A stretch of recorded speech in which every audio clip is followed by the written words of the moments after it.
indescribable, Mr. Dominic Taylor.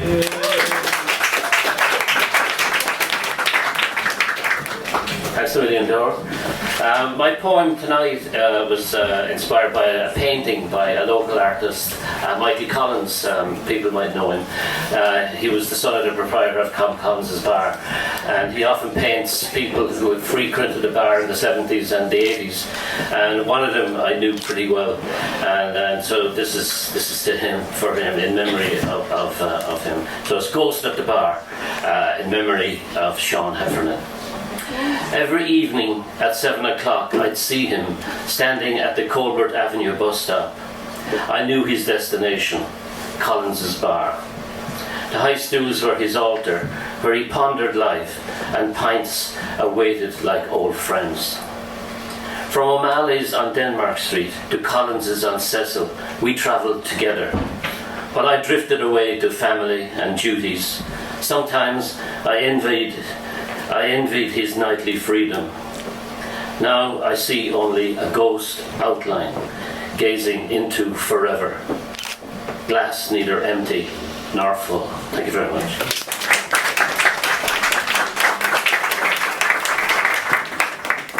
Thank you so much, Dominic. In case I didn't actually, there are new people here. Hi, my name is Lauren.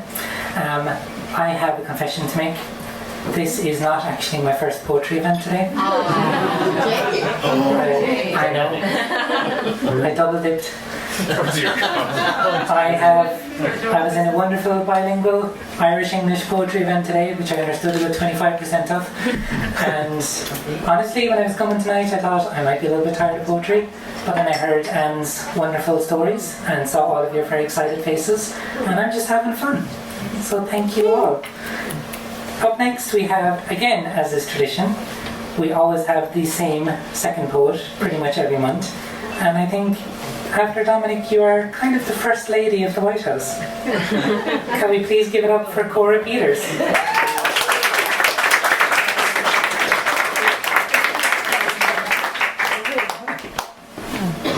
Thanks, Anne.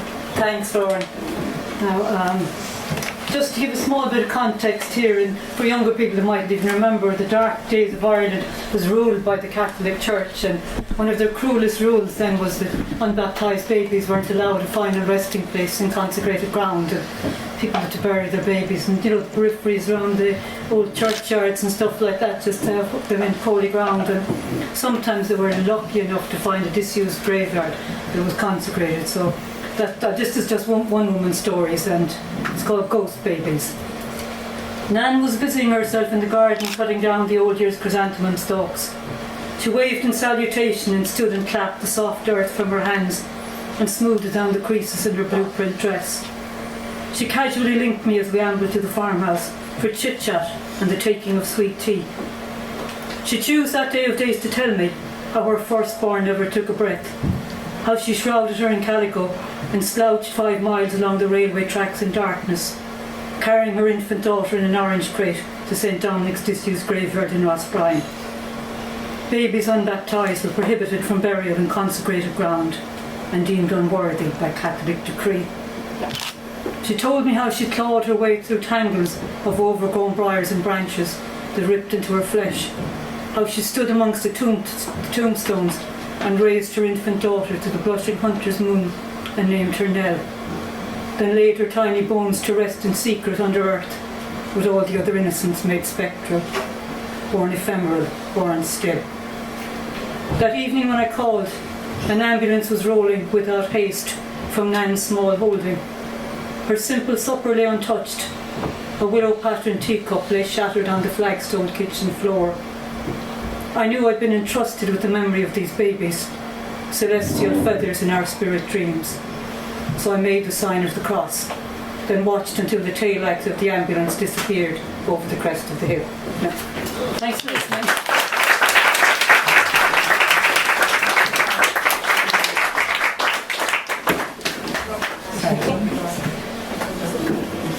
Can we give it up to Sunny, our technical whiz for the night? And thank you so much, Cora. I am going to keep the First Lady of the White House, I think, as a one petition not to stick. I like the name. Up next, we have Sharon Brommel down. Is Sharon here? She'd be late. Okay, Sharon, to be fair, is named or noted afterwards as maybe late. Senan Hogan? Yes. Can we please give it up for Senan? Thanks very much. This is called Harvest. The heat wave sprouted them, cloudy and bulbous and dusty. Smirnoff, Stefanov, and the king of them all, Grey Goose, all from the bachelor twins' garden. Drunk by the neck, neat, all winter, warmed in their hands by the purring turf fire. These spent bottles tossed out the drafty back door to clang or thud into the scrub and black clay. Inside, the bachelor twins, chowing down on boiled potatoes or batch bread with butter, chuckling at comedy shows on their big belly Panasonic and cursing the doorbell or telephone. And so, stooping to pick these bottles on that blue-skied July evening, a pair of marigolds and a borrowed barrel, a small act from me, a middling to good neighbour, and a bulky bounty for the bottle bank. That's it. Senan, is this your first time at the White House? It is indeed.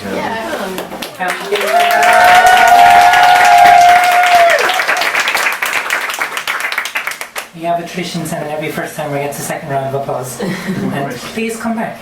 That was great. Thank you so much. Up next we have someone who's not exactly a first timer. Could I please give it up for Mr. Anthony Lanahan?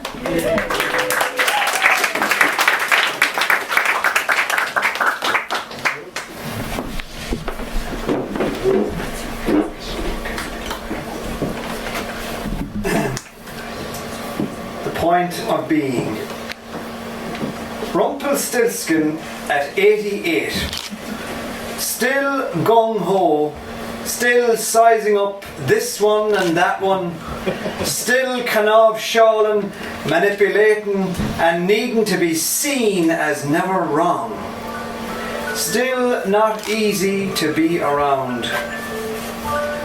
Rumpelstiltskin at 88, still successful, still street and marketplace smart, still playing to the gallery and dredging up past grievances, still infuriated and infuriating.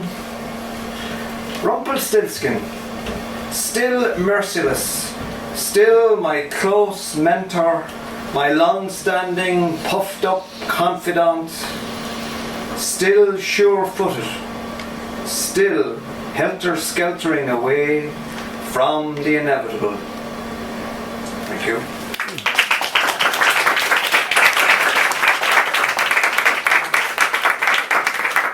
Thank you so much, Anthony. I think still being infuriating at 88 is a good life goal. I would like that.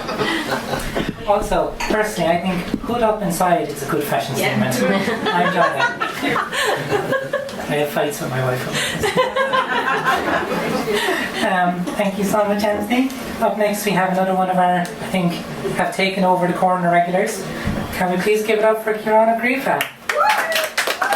Thanks very much, Sarah. I'm on my one-man mission to make Patrick Sarsfield human.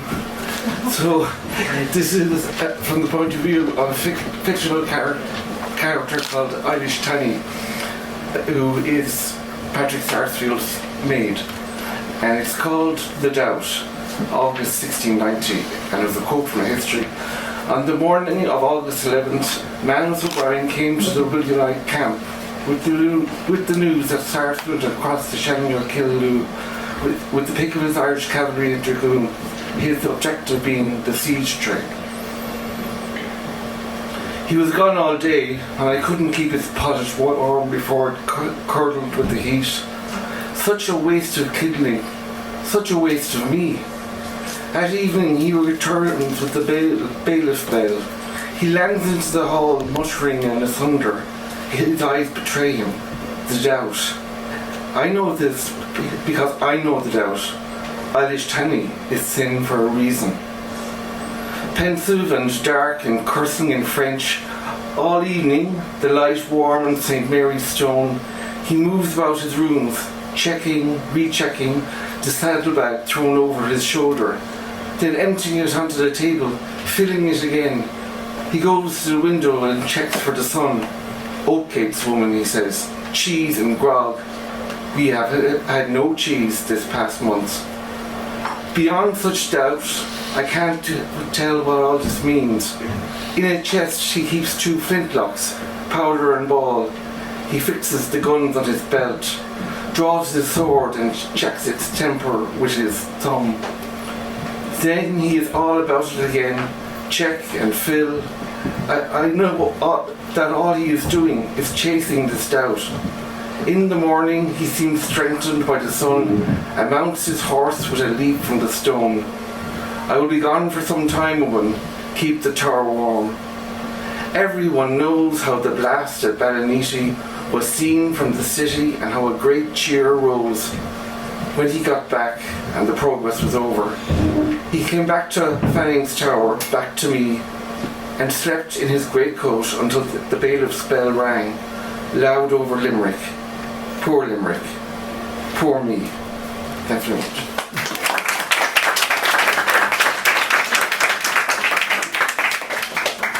Thank you so much, Ron. And thank you for being the same height as me, so it gives Sonia a break. Up next, I think we have the final part of the trifecta of the men of the White House. Can we please give it up for Mr. Martin Murphy?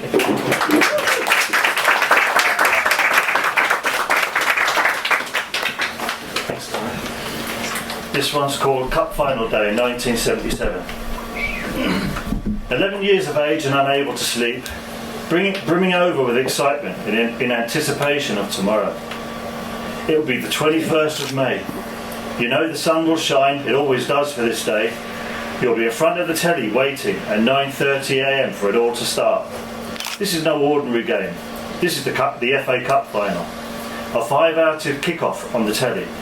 Special programmes to enjoy, filled with fun and games, stuff you never knew about your favourite players, celebrities of the day talking football, team hotels and coach journeys to the game. You're in heaven with the football overload. As kick-off nears, you see the colours building inside the stadium. Players suited up nicely, inspecting the pitch, the flags waving, though there is no breeze. Handmade banners raised high with slogans like "Jesus saves, but Keegan nets the rebound." Pictures transmitted from the Goodyear blimp to your TV screen. You look out the window and you can actually see it, hovering in the sky above the famous Twin Towers of Wembley Stadium, only 3 miles away. You feel like you're actually there yourself now. From the tunnel end, the 2 teams walk out side by side. Abide With Me rings around the stadium. This traditional cup final song stirs your young emotions. Palpitations as the game nears the kick-off time at 3. Your team has to win for you. They can't lose. You'll never live it down at school for a whole year if they don't win this game. You are captivated, mesmerised by it all. A live game of football in front of you on the TV. One of the only games in the year that had this honour. You savour every moment. At 3:10, you notice somebody walking past your window. You wonder what they're doing outside. What's wrong with them? Don't they know the cup final is on the telly? Your dad is annoyed because he says it's a bad old game. He doesn't know what he's talking about. He can't be watching the same game as you are. It's amazing. You're excitedly waiting for that decisive moment, the moment you'll remember forever. And then out of the blue it happens. You want to cry, but you manage to hold it in. You don't want to embarrass yourself in front of your dad and your brothers. The final whistle blows. It's not over for you until the trophy is lifted and the lap of honour is completed. That's it now for another year. You're thinking forward to school on Monday. How are you going to handle it all? You know you'll be fine. Your team has just won the FA Cup.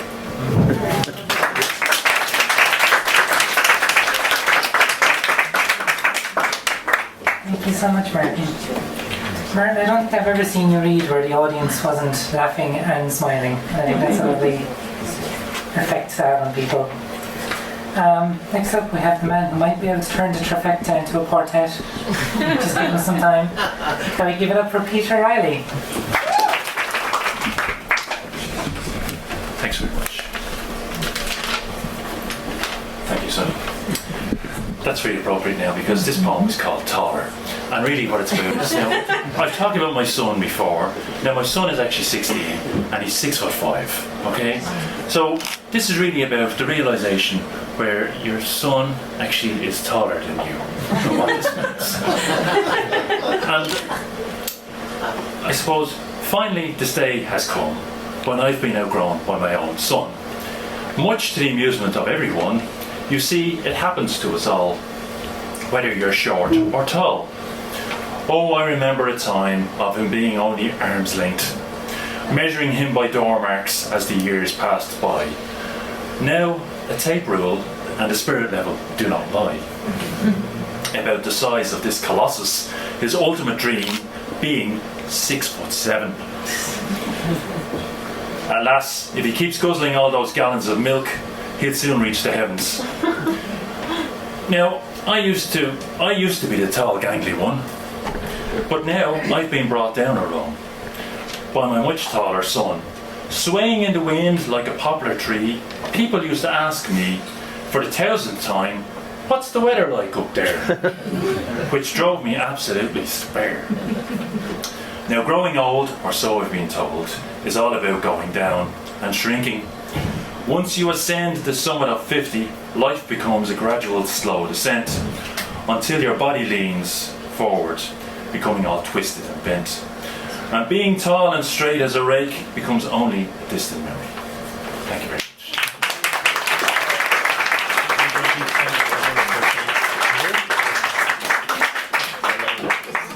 Thank you so much, Peter. Oh God, 6'5". I remember a friend of mine years ago, her son, we used to do some work with him, and I met him when he was like 12, and he was like 5 foot nothing. And 2 years later, I met him at another event, and he'd gone from 5 foot nothing to 6'5". But it's not like, I think at that age, it's not like that you like grow out. You kind of just literally like someone pulls you up a little bit, and it was like a bit scary, but it was interesting. Thank you so much for that, Peter. Thanks. And my condolences for your... Up next, we have very high up on the list this month, usually a bit lower down. Can we give it up for Mr. Edward O'Dwyer, please? I'll do two very quick poems, if that's okay. The first poem is two concepts to it, and one of them revolves around smoking. I don't know if there's smoke. This is always the smokers in every room. But smoking comes with a warning, of course, that smoking kills. But it's always kind of fascinated me that despite this warning, nobody has ever deemed smoking to be suicide. But the other thing is Sylvia Plath, who is of course associated with suicide, and she was married to Ted Hughes, great poet, total bastard, but she's not the only one in his life who died, so this kind of suggests that she didn't die of putting her head in the oven, and that she actually died of Ted Hughes. Anyway, not one smoker has ever been accused of suicide, it's called. I'm convinced of it, but of course I know how it looks. The oven, the gas, the history of clinical depression. Incontrovertible evidence shows she left her husband, taken their kids to London to live in a flat once lived in by W.B. Yeats. But cigarette packets come with clear warning, smoking kills. And yet not one smoker has ever been accused of suicide. Sylvia Plath didn't kill herself, she died of Ted Hughes. Leaving his tyranny never meant she wouldn't die of him. And after her, Their son Nicholas died of his father, even when the evidence showed he hanged himself.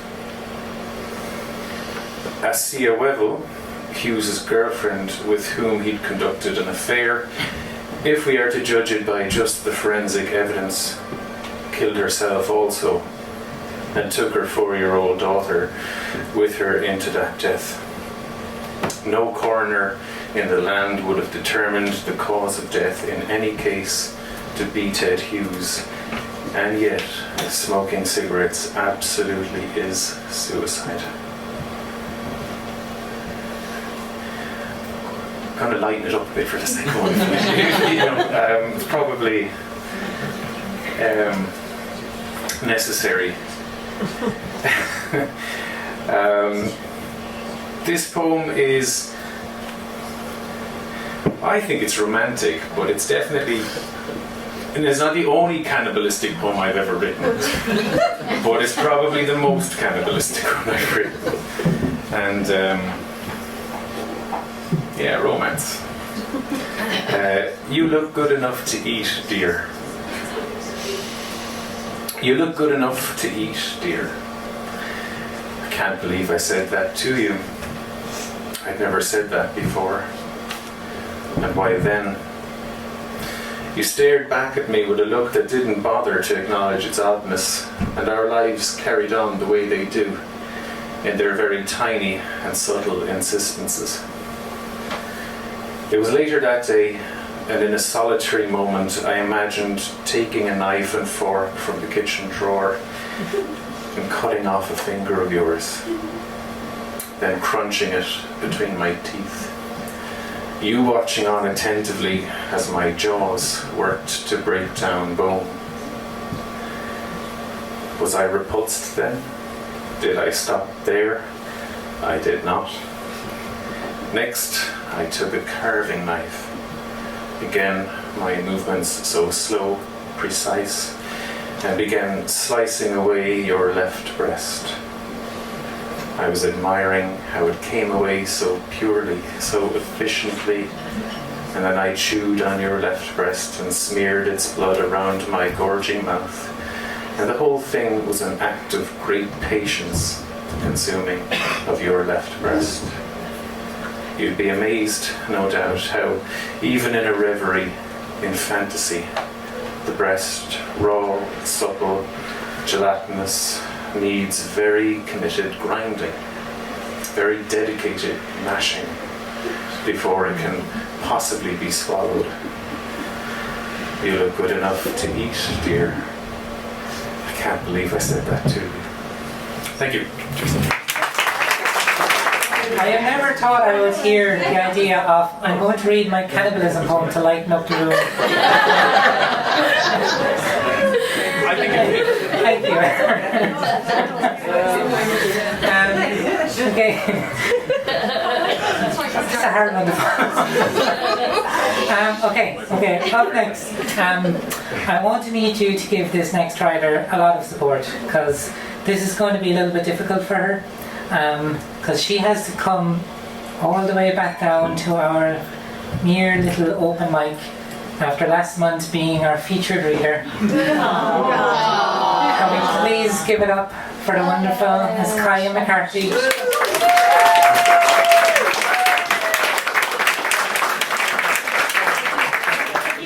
Who may or may not have a cannibalism poem. Who knows? Always. Hello. I'm a bit less organised tonight, but I might have one for you. This poem I wrote for my mom, who died in a car accident a few years ago, so I'm not really uplifting the mood after Ed, sorry. Sorry about that, but she also wrote poetry, and she used a lot of American imagery. So I was reading her poetry about a week and a half ago, and I was like, Jesus Christ, you'd swear she was American the way you'd read her poetry. But I tried to capture that when I was trying to capture her. This is a poem I wrote for her. White horse in the ditch, a kind of villanelle. You said I was too soft for the desert. The white horse lay swollen in the ditch. I learned to tan my sorrow in it. Motel Bible bruised in the glove box. Lipstick kiss pressed into Leviticus. You said I was too soft for the desert. Gas station rosary swinging from the mirror, trying to bless the speeding ticket away. The white horse lay swollen in the ditch. Porch light halos, cicadas sawing July thin, lavender sky pretending not to blush. I learned to tan my sorrow in it. Your Marlboro lungs, gasoline hands, telling me I looked prettier, almost good. You said I was too soft for the desert. I braided fontier into my hair, kept my knees clean and my mouth sugared. The white horse lay swollen in the ditch. But wolves stitched my name into tree line. God help me, I love their choir. I learned to tan my sorrow in it. There is something holy about the ruin of wanting. Files made a crown of that fallen animal. You said I was too soft for the desert. You said this is what happens when you run too far. I was already running. The white horse lay swollen in the ditch. Some nights I am hawk shadow over lines. Rust, dust, trust cracking in my mouth. I learned to tan my sorrow in it. Other nights I am deer in cathedral headlights. All pulse, all prayer, all impact waiting. You said I was too soft for the desert. Other nights, you may say I romanticize the record. Maybe I mistook smoke for sunset. The white horse lay swollen in the ditch.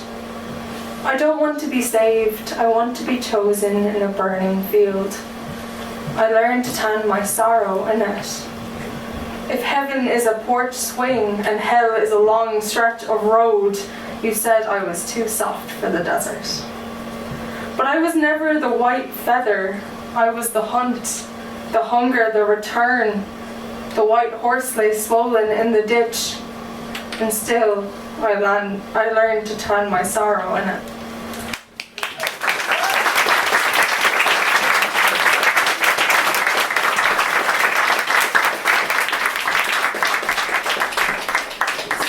Thank you so much, Kaya. And a big fuck you to anyone who says you're too soft for the desert. Okay, this next person, I'm going to give a big round of applause. They're going to have quite a far away to make it to the mic. It is the real hero of the night.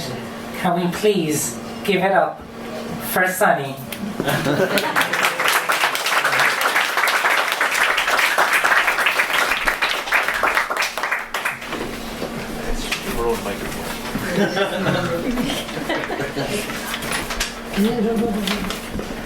The title of this poem is called On the Architecture of Counterfeit Confidence. Oh, those self-anointed gatekeepers. Who is your favorite philosopher? Not a question, but a test of lineage. Your thought vetted for scholarly pedigree, naming none, they declare the crust unfit.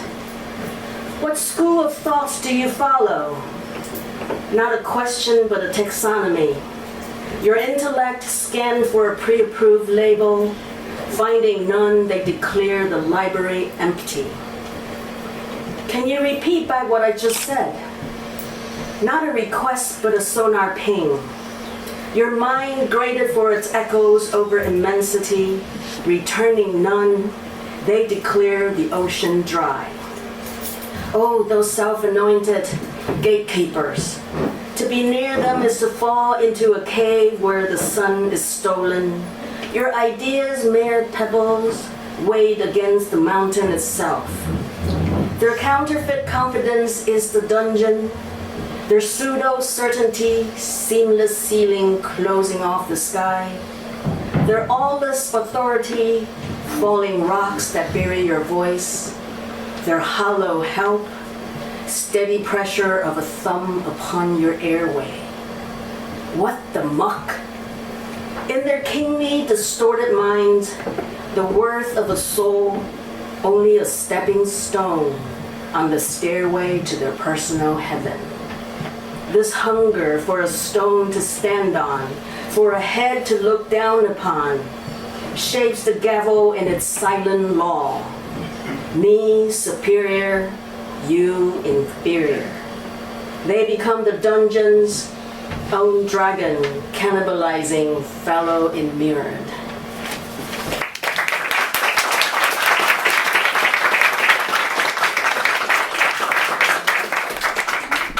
So much, Sunny, a woman of many talents. And I'm sorry for making you adjust your own mic. I heard some very annoyed comments in the background about me. I think mostly from Edward O'Doyle.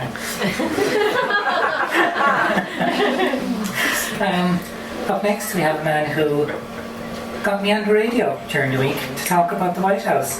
So I'm not allowed to say any bad things about him. Caleb Brennan, everybody.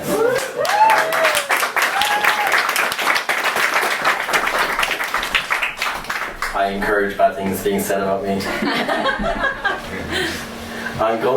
It's quite serendipitous that Sonny read before me, because this poem is directly inspired by Sonny.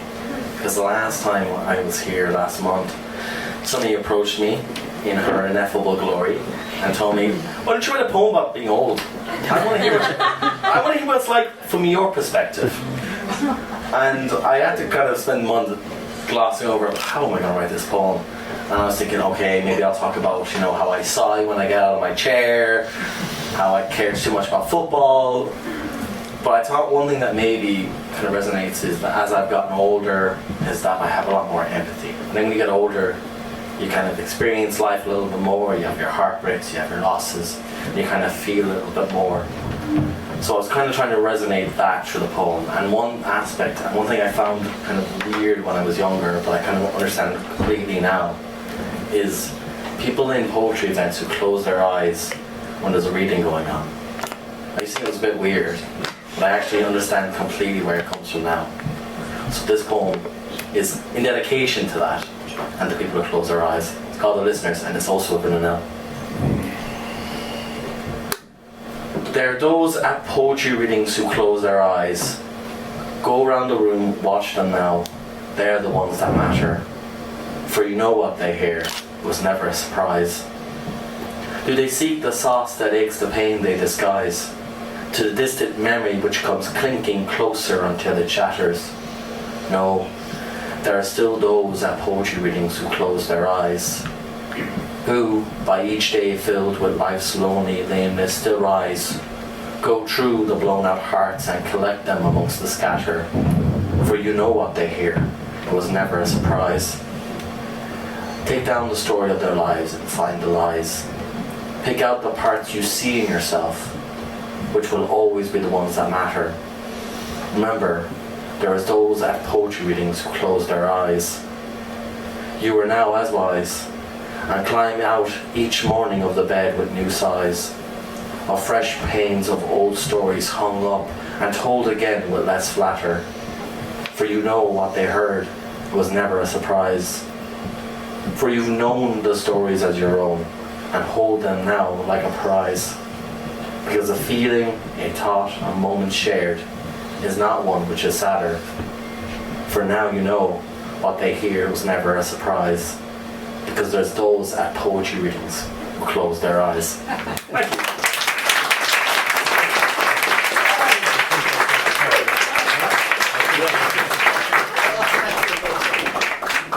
Thank you so much, Caleb.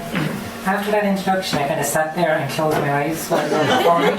But then you started saying such nice things, and I felt like stolen valor, like I was very stealing from other people. Pat always closes his eyes when he's taking photos for the poetry show. Up next, I think we have Mr. Joe O'Neill, chanted Joe earlier. Give it up for Joe.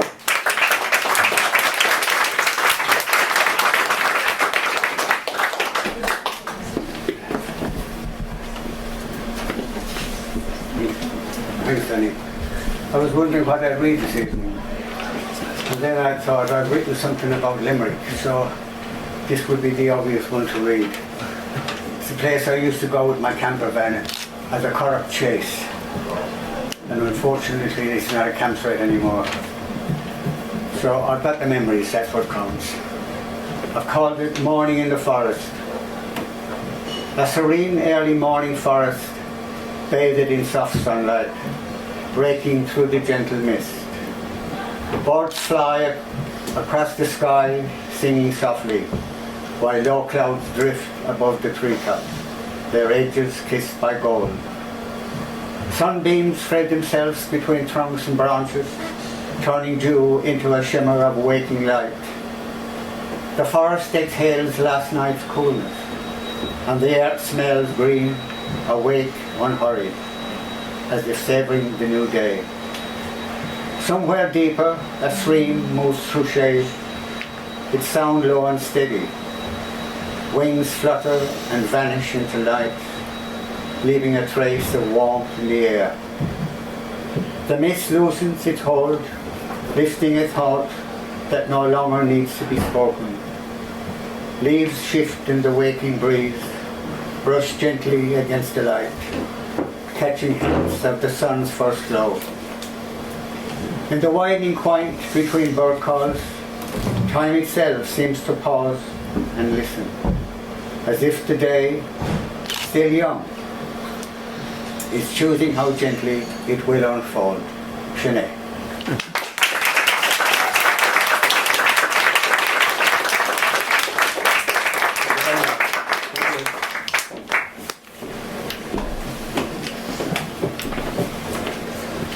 Thank you so much, Joe.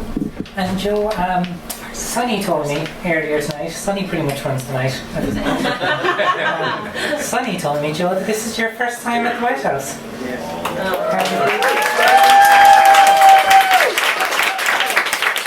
Up next, can we please give a huge round of applause for Penn Fitzgerald.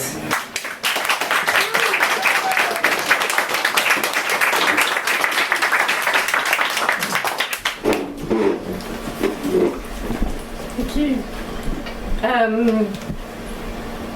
A war poem. Anne, you said we needed war poems in these times, and this is a forgotten. Well, I don't think we've forgotten Ukraine, but in the last few days it feels like nobody's talking about Ukraine. And this is for two women who are living in Kyiv still, who I met in Budapest a couple of years ago, and also for all the people I meet every week in Roscrave who are exiles from Ukraine. This is called Back to Kyiv. So very cold this morning. Electricity off again. It feels as though all the clothes in the world won't keep me warm. I stare out the window. Still cars burning in the snow below. An airstrike in the night. I think what luck that our flat still stands straight. A deep gash yawns in the block across the street. Figures sift and lift rubble, searching for those still living or the dead trapped beneath. Last year, or was it the year before, I decided we had to leave. Queuing days at the station, taking dark trains across Europe, nothing but strangers' faces, languages I couldn't speak, too old to learn new words, full of fear for sons left behind to fight. It feels easier to wait for bombs to kill you in your own place, than not knowing when those you love have died.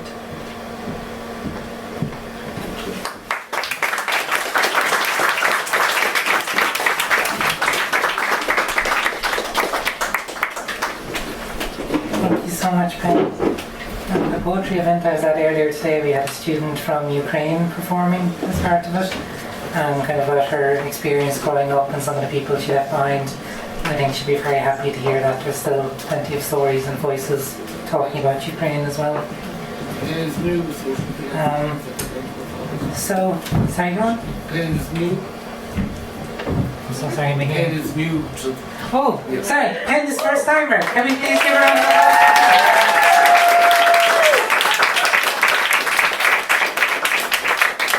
Thank you so much, Pen. Oh, thank you, Kieran. I'm not good at my job at all tonight. We do love newcomers, and we're always very, very happy to have newcomers. And I think just as importantly, and perhaps even better for the ego of me and Dora, is people who come back a second time, because it means they like us. Can we please give it up for Teresa? Okay.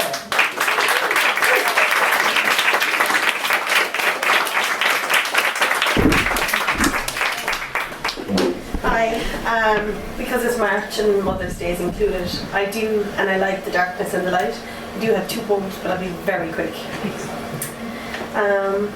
Sorry. The first one is about domestic violence, women and toxic love. Ecstasy and agony, they live hand in hand, in a tiny world inside us now that I truly comprehend. They sent a fog so dense one time that I could hardly see the truth between the lovely lies. I couldn't recognize me. Into it all I deeply descend. I'm rendered colourblind.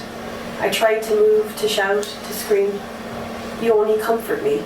I cannot see to see what your venom does to me. How it takes its nasty hold. I do just as I'm told. I know I'm here just long enough to know my blood runs cold. I lay buried, dirty, in the sand, gravel in my hands. I scratched and tore, I tried to find, anyway to the light, but you suffocated me so hard, I could not stand to fight. With ecstasy and agony, I pulled myself from the dirt. I shake off all the naivety, I shake off all the hurt. I washed myself and I tend to bruises that no one will ever see. The damage or the learning that you have done to me. Ecstasy and agony, they taught me to be strong. They showed me how to sniff you out, to highlight all the wrong. The wrong that I couldn't see before, but clearly now I know that ecstasy and agony are hurt carved in women's core. The second poem is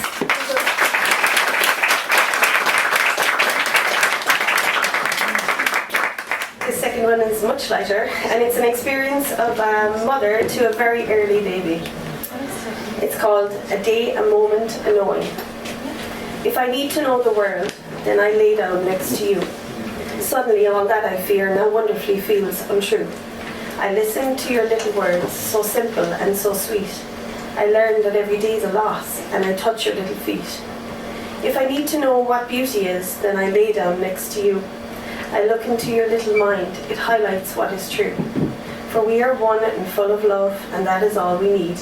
I leave the echoes of the day, and finally I breathe. If I need to know what God is, then I lay down next to you. I can't explain just why we're here, but all of it rings true. I don't need why or how or should, I only need to pause. Then rest a hand upon your frame and know there is a cause. For me to be and you to be, and for all of us to sit, then just let our lives go by and try best not to fret. If I need to know what fight is, then I watch you all day long. To sing and dance and clap and cry, I absorb it with a glance. It's silly and it's simple, but to live is just to be.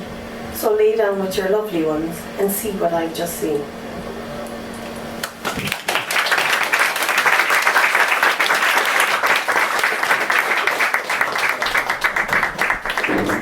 Thank you so much, Lisa.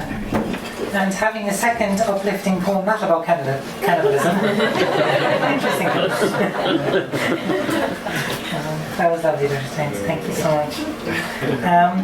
Up next, we have some, perhaps a little bit of bilingual poetry in itself, mix of English and sign language. Can we please give it up for Nuala?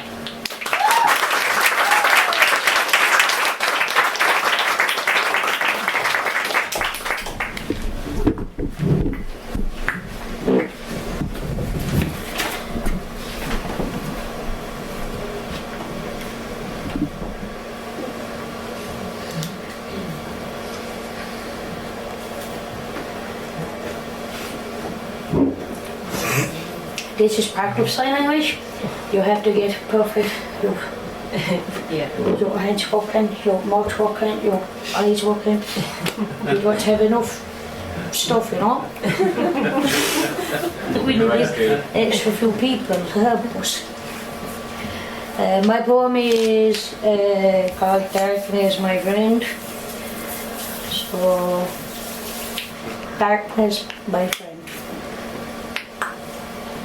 Just a normal Saturday morning, meeting with my pal outside. Never a plan on mind, just to see where the day takes us. Never was a big deal, as no one would check up anyway. Off out the country roads for miles, nothing but fields and animals in sight, in and out of skips on the back of lorry trucks, but not to worry much, as was just us. For years not knowing about deafness, to finding out you're actually deaf, and breathing helped to manage mostly.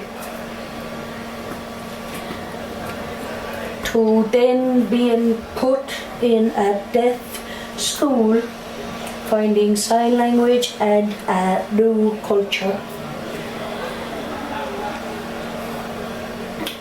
Hanging around out until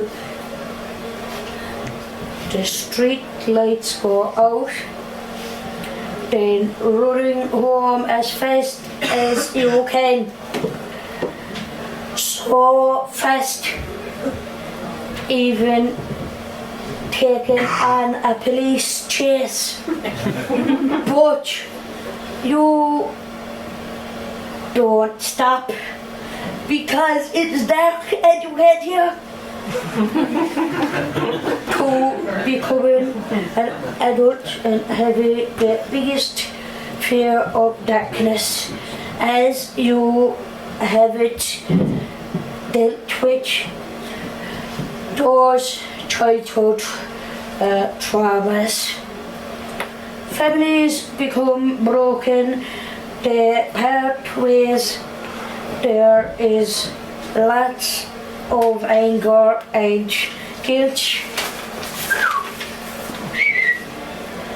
Big decisions they need to make, like it's better to choose alcohol addiction over the life of having a relationship with your family or children. Leave families not having the sense of freedom to express their inner darkness.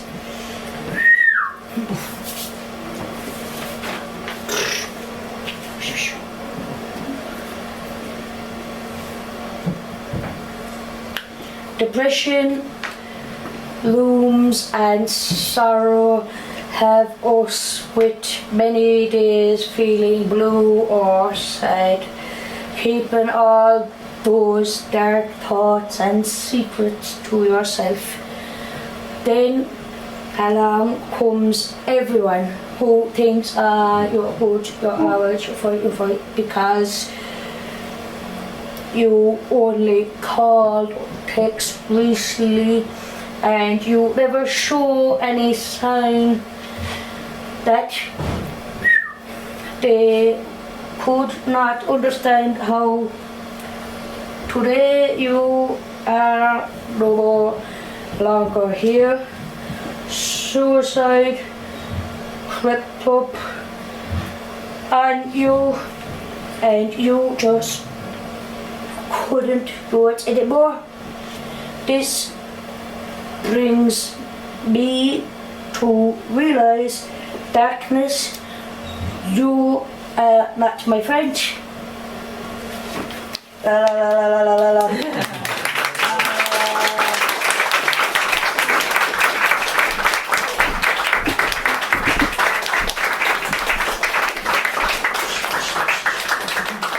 Thank you so much, Neela. Another second timer who doesn't teach us. Let's come back. Up next, I'm going to pass it to my poetry better half. Not my wife, who would kill me if I tried to hang up. Can we please give it up for Tor? I was debating what to read tonight, but the length of the list has made my decision for me. This is not a finished poem, but I think bringing poems together when they're not finished is a way to hear them, see if they work, and also to remove the need for perfection. So here goes. Song at the Edge of Winter. Let your raiment turn gold and crimson, flame and lemon, amber, cherry into brown, the product of a thirst for color. Let the chatter dull to whisper, then to sigh. Stand bare. Prepare to shiver, stumble to ground. Prepare for winds, for warnings, or the absence of warning that pulls you from your roots. Prepare for quiet. Prepare for shoots that break through skin. Prepare to fruit.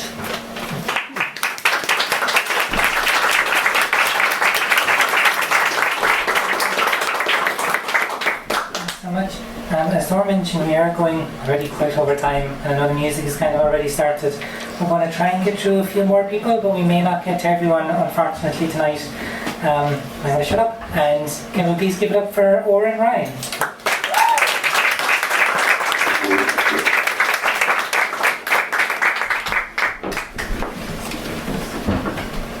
Thank you for your patience. One very quick one.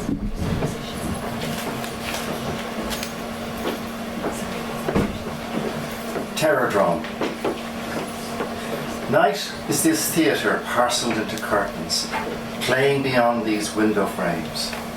Night are these groupies all cloying and uncertain, maudlin gossips betraying other people's games. Night's this symphony of disaster whose arcs are pockmarked in chimeras, all these lurid reviews for sellout shows are Gorman-gassed oracles of lost early hopes. Nights, a Waking Dead 5 a.m. sitcom, a soap opera inertia I cannot shift from, a measure of memories in glass-eyed toys, a moon's alien arclight on thin Gothic boys. Nights an addict playwright, deranged for a hit, dreaming such dreams from the orchestra pit. She's my Frankenstein stagehand, shifting the scenes, switching on the moon behind these black trees. Nights the dull guest who always stays for dinner. Nights the butler's dark hatred of always being the waiter. Nights my routine late arrival turned constant companion, strung out on tomorrows that never ever happened.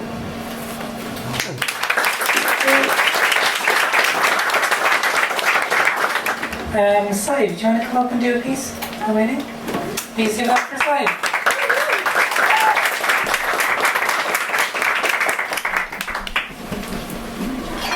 Thanks, Annie.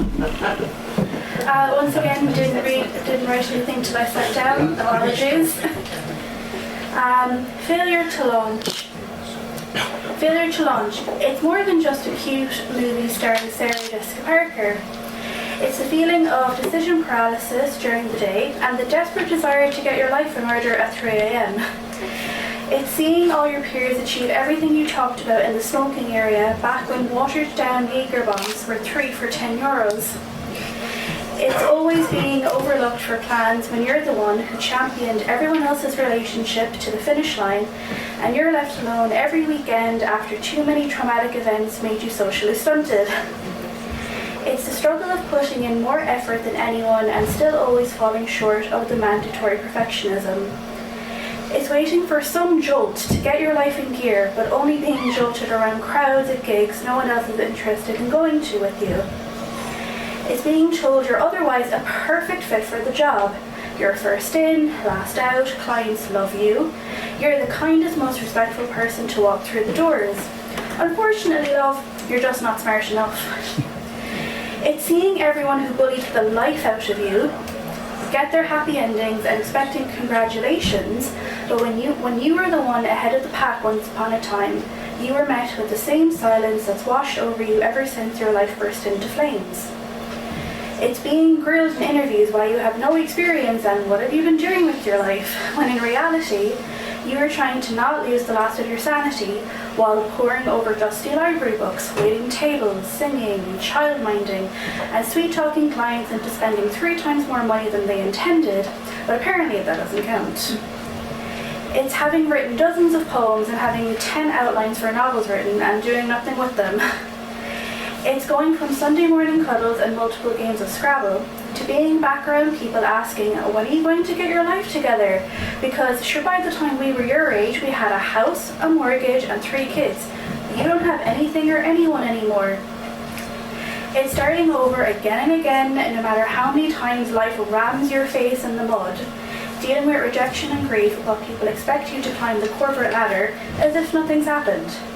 It's trying to instill in yourself that you're not behind, that yes, you're struggling to get a toehold and something stable with minimum wage, but that you need to learn to be where your feet are and run your own race.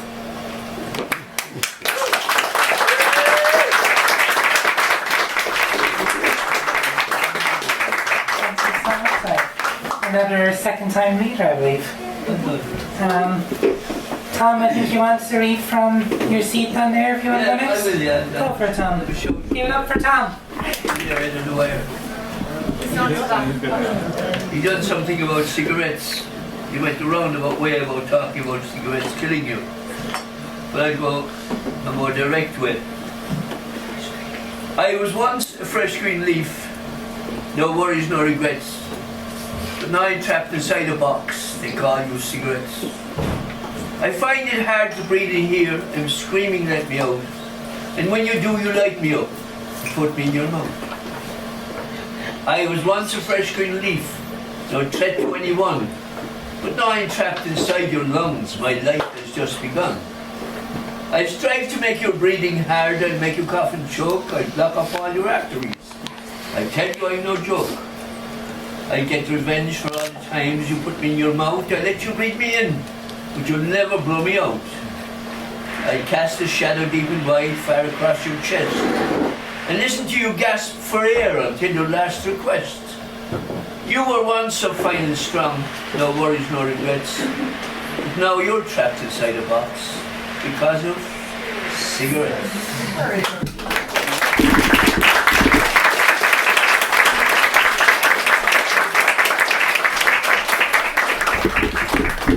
Thank you so much, Tom. And thank you for making me and Sonny's life very easy.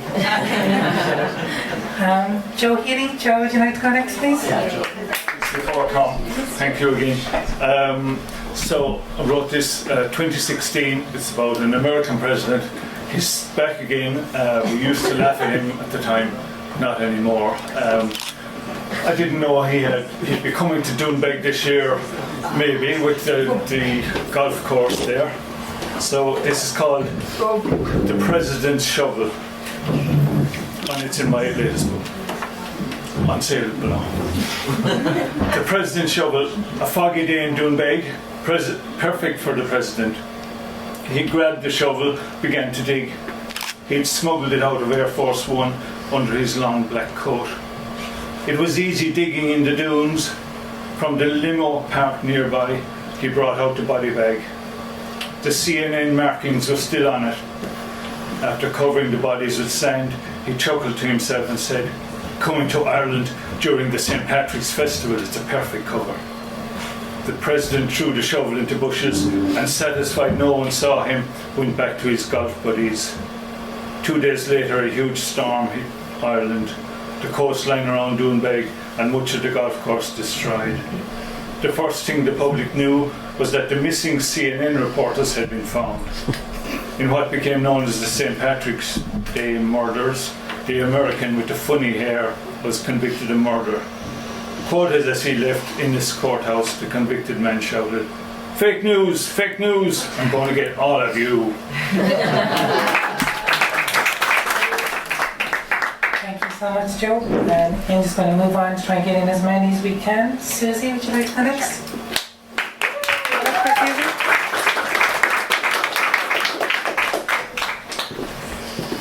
Hi everyone. I was going to read two, but I'll just read the newest one.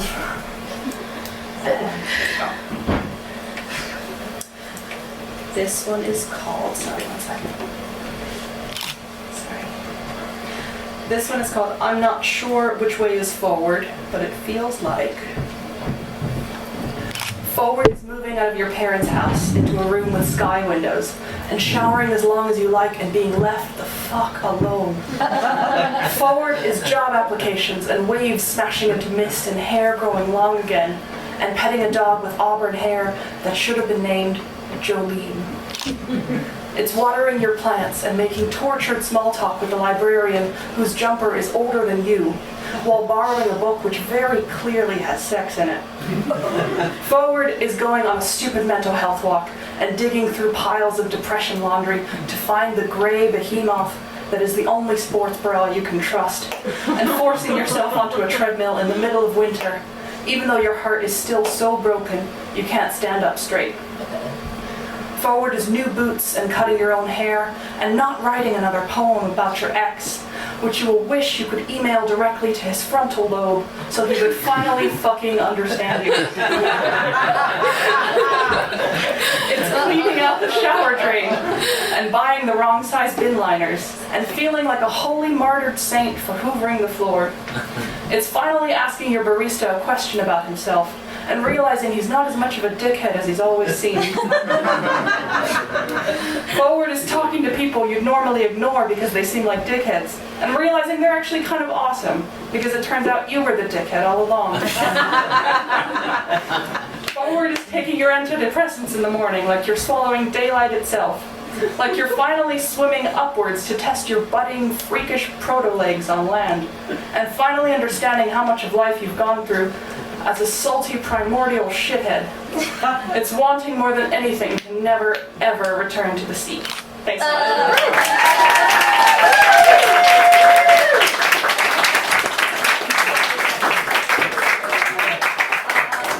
Thank you so much, Susie.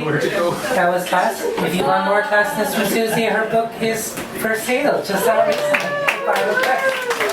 We may have some on the back. I'm not sure. I think we do. We do. Go buy it. It's great. Emmy, would you like to take the mic next? Give it up for Emmy. I'm going to read a work in progress, and then I've been given permission to hijack the mic very briefly. I once saw a beautiful silver spoon in a labyrinthine antique store I found on accident at the side of the highway. The spoon was elegant and called to some magpie that I didn't know lived inside of me. As I haggled with the shopkeeper, he agreed to sell me the spoon at that day's rate for the weight of silver itself. An insult to the craftsmanship of the spoon, but an excellent deal because I'm always broke. The spoon would have been $50. There are no silver spoons in my life, figuratively or otherwise. And my partner in crime, Susie, who you just heard, We're running a turf war poetry night. It seems like there's so many people who want to read poetry in Limerick. There's another opportunity on March 15th in the Wickham at 7:30. It's a Sunday evening. And we're going to, hope it goes well enough, we'll try and keep it up monthly. But it seems like we've got plenty of poetry readers in Limerick. So thank you.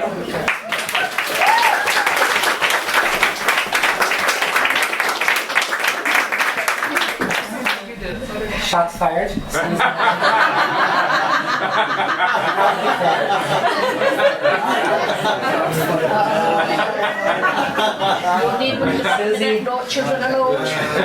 Susie and Emmy have declared war. Not on the White House, but on, to be fair, we don't have enough poetry events in Limerick. The more events that we have, the more opportunities people have to read, the more the arts community can grow is just better for everybody. And we wish you the very best luck. And please do support them. Very good. Would you like to take the mic?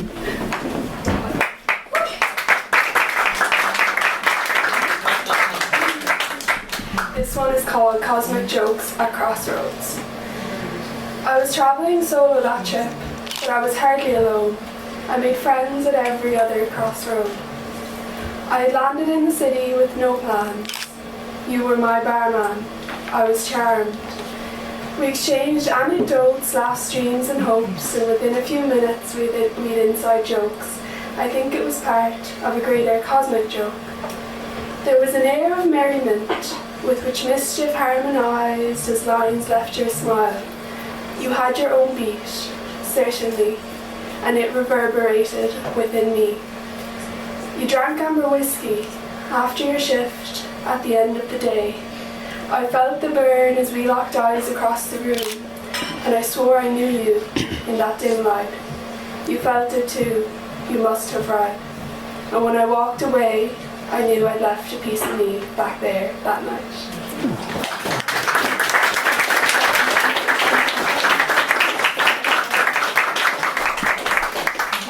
Very good. Thank you for coming back. Sack, if Sack is down the back somewhere. Can we please give it up for Sack?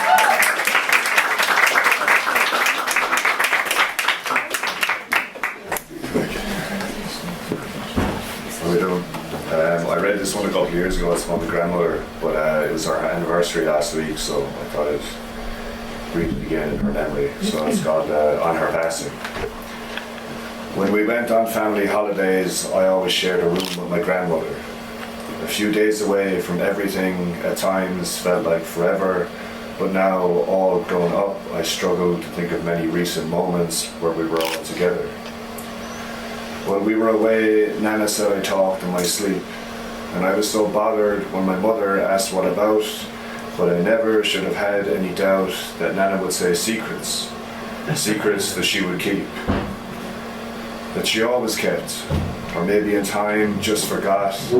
I thought to bring her photographs of our lives together while she was trapped and that old person caught, waiting for God. Alas, it never seemed to be enough.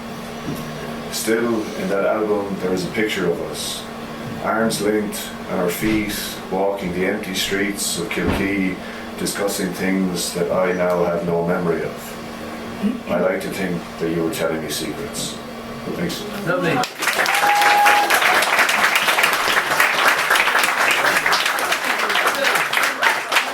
Thank you so much, Sack. Guitar hasn't kicked in properly yet, so we'll try and get another one or two. Tommy Collins, Tommy round.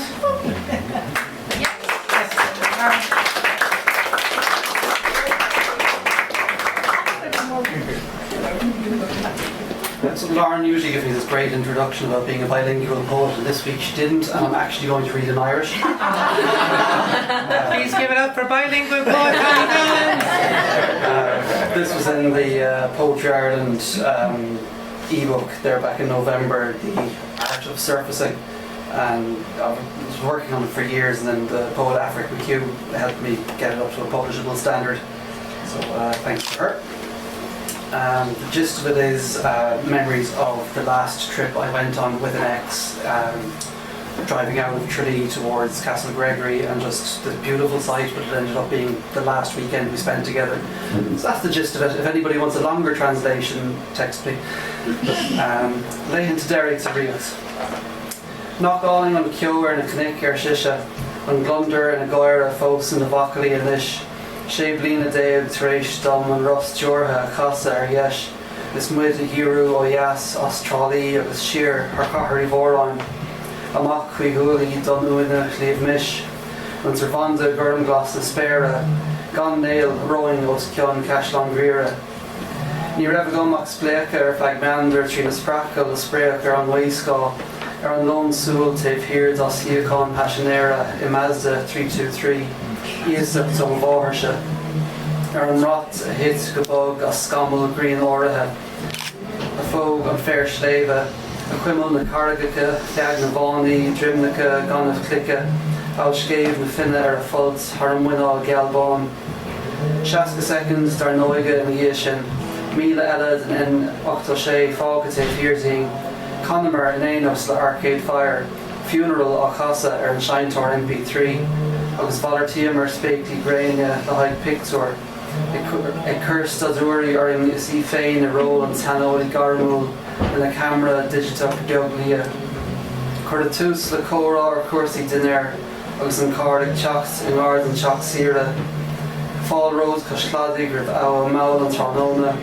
Is a drizzle majority a clog, Chiasmar ag fécant tríd an bhuineáil cool. Ar an rian ag lá isteach in alta bréanan. Eam ar bhlaim fáistna in a crinóg ar ornapéit joige. It came nu amach go dubh, de réir mar tháinig an ihe.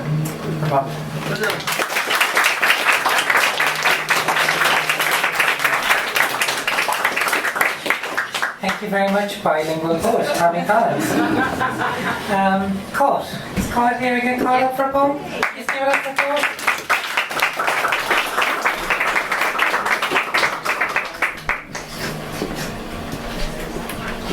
No Irish from Asda. This is called Equinox, which actually happens on the 20th of March, if anyone wants to look it up. Law fail a breach. It was in bulk, in the belly. Now our vernal equinox, spring is born, in bud bursts, leaves, flowers, birth of lambs, first new potatoes planted. Time our plans are started. Dark and light in equal measure, neither having sway. The winter collier gives way to her granddaughter, maiden of spring. We adjust our clocks, in tune with the old celestial gods. And up at Loch Croom, the sun god Loom is resurrecting and travels along the pagan cross to bathe ancient worshippers' symbols in its yellow golden glory, another spring.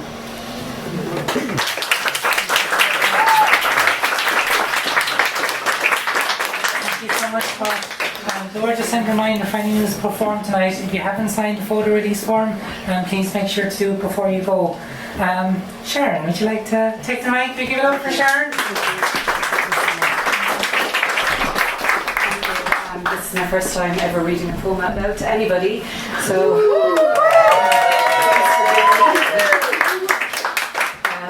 so it's Eulogy of a Narcissist, and it's about domestic abuse. There are no love songs to fit this narrative. There are no flowers to say sorry. There are no words that can amend. A horse's spirit saddled for human purpose, you broke me. I still hear your words, spitting hot oil from a pan. I own you, I own you. Bound, a geisha to fit your checklist, a null and void existence. Backstabbing, front stabbing, side stabbing, killing me softly.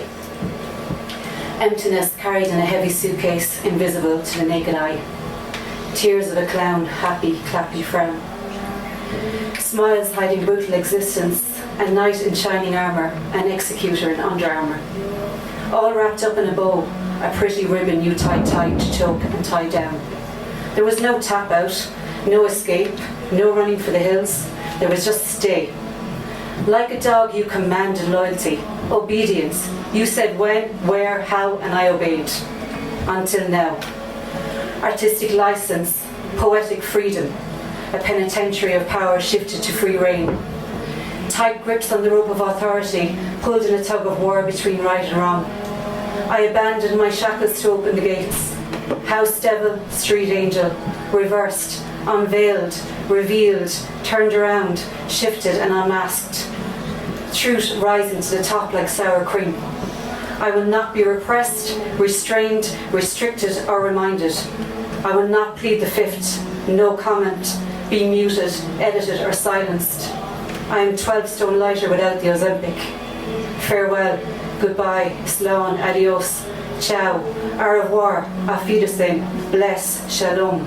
I am free, untied, unloved, underestimated, unavailable, but understood.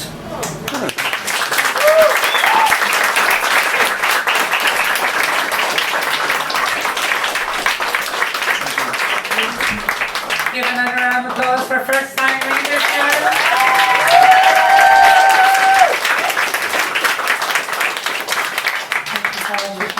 Please come back again. Okay, we still have quite a few poets, but we may have to finish up very, very shortly. Jen, would you like to come up to the mic? Is Jen there? Please give her a round of applause for Jen. Hello. Shout out to the Nocturne writers. We come all the way from the wilds of 6 Mile Bridge. This is a very short one, going out to the Scottish fishwives. Trawling. You gut and scoop and gut and flush the remains down the line. These are your silver darlings when the boat brings in your man. In Peterhead you welcome a half myth with the sting of the needle. You find scales under fingernails. The salt is always in your hair, as if you are a siren, your mouth a black hole. Speed, bonny boat. A land dweller by superstition, you gut and scoop and flush, so the trough is a bloody mess. Sea shanties can't keep you warm, when your 3-week lover is a lost Odysseus, caught on the thorny waves.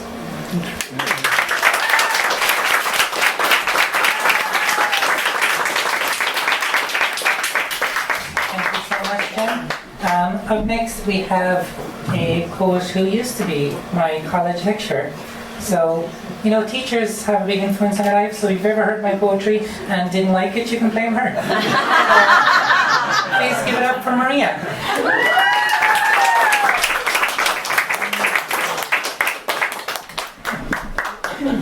I'm going to remember that, Lauren.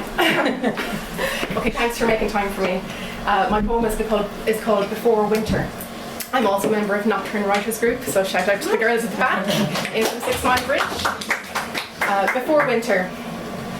His anger fit him like a glove. He was snug in its shield of leather. In spring, he put it in a box with the other trappings of winter. In summer, tears drenched the parched roots of the promised garden. In autumn, his blood ebbed with the green of the horse chestnut leaves and flowed when sycamore seeds swirled. The opaque months encroached on him with memories that were buried deep, stratified in cold, wet ground. He wrapped himself up in a velvety rage, imposed confinement for a heady brew. We didn't ask too much of him before winter was true. Thank you.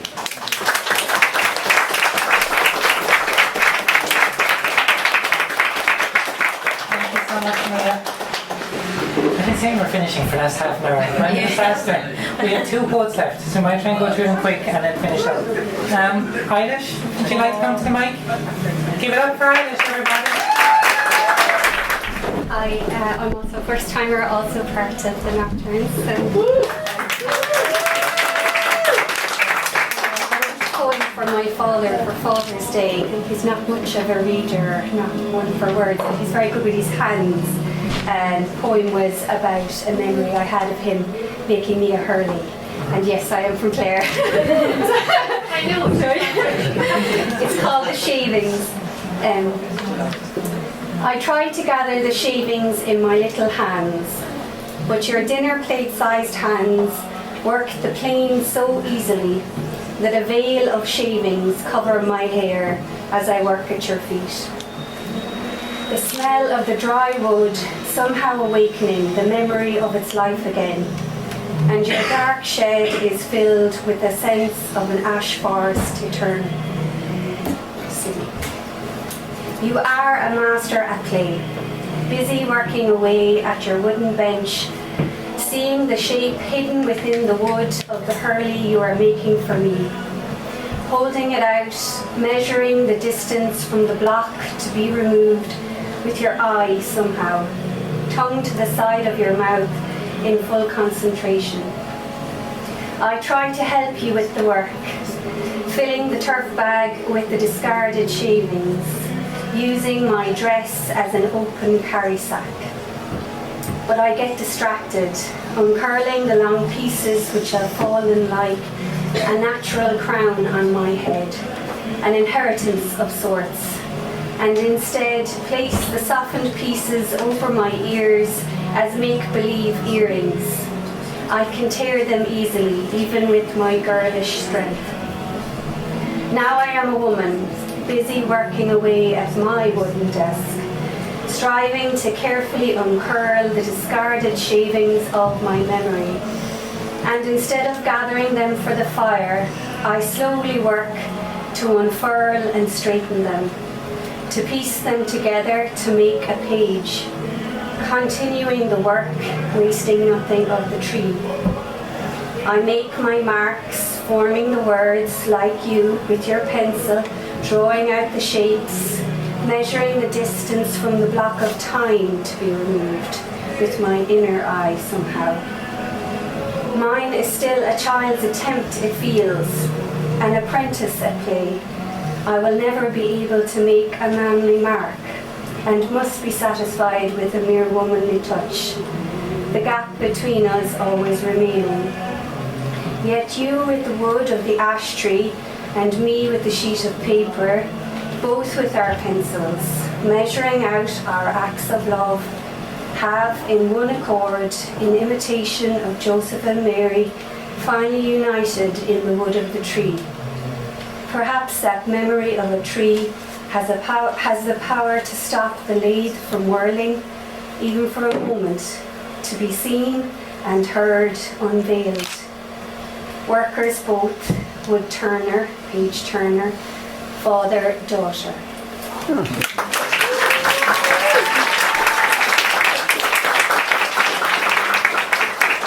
it up for our first time poet. Please, everyone, thank you all so much for a wonderful night. To all of our open mic readers, to all of our audience, to Poetry Ireland, to League of Ireland for allowing us to fund this series, to Pat, Dominic, Marion, Dore, who always do fantastic scores too. It's utterly fucking brilliant, Sonny. Thank you all. Most importantly, please give a huge round of applause to the wonderful art for phenomenal.